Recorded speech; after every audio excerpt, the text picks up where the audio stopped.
Orta Çağ. Bu kelimeyi duyunca aklınıza ne geliyor? Zırh giymiş şövalyeler, karanlık kaleler, uzun süren savaşlar, hastalıklar ve çaresizlik mi?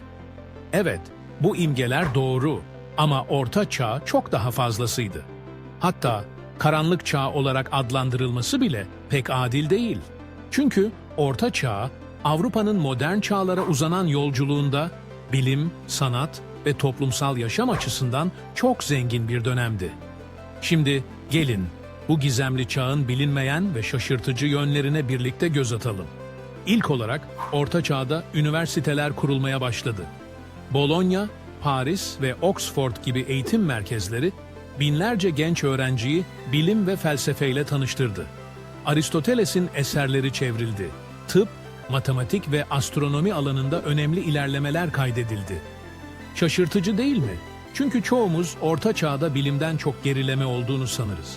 Peki, mimariden bahsetmeden olur mu? Gotik katedraller, Orta Çağ'ın en göz alıcı yapılarıdır. İnce sivri kemerler, muhteşem vitraylar, devasa kuleler ve karmaşık heykeller.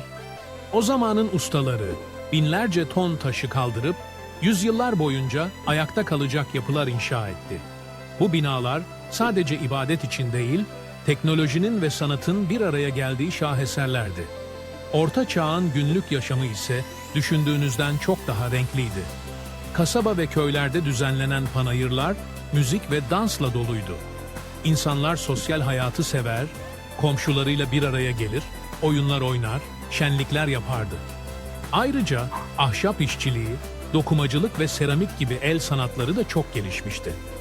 Bu zanaatlar sadece ihtiyaç değil, aynı zamanda güzellik ve estetik taşıyordu. Ve kadınlar, Orta Çağ'da kadınların pasif olduğunu düşünüyorsanız yanılıyorsunuz. Soylu kadınlar kaleleri yönetir, diplomasi yapar, hatta savaşlara liderlik ederdi. Hildegard von Bingen gibi isimler ise tıp ve müzik alanında öncülük yaptı. Kadınlar tarihte çok daha aktif ve güçlü roller üstlenmişti. Son olarak, Orta Çağ'ın karanlık olarak anılmasının sebebi aslında ona sonradan eklenen etiketlerdir. Rönesans dönemi, Orta Çağ'ın üzerine bir perde çekti ve o dönemi gölgede bıraktı.